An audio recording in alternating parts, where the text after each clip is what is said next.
శ్రీకృష్ణ పరబ్రహ్మణే నమః. భగవద్గీత 2వ అధ్యాయంలోని 29వ శ్లోకాన్ని మననం చేసుకుందాం.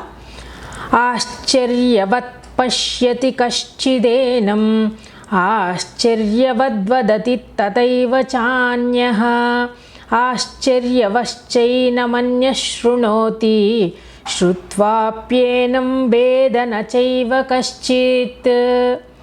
ఎవరో ఒక మహాపురుషుడు మాత్రమే ఈ ఆత్మను ఆశ్చర్యకరమైన దానిగా చూచును, మరి ఒక మహాత్ముడు దీని తత్వమును ఆశ్చర్యకరముగా వర్ణించును.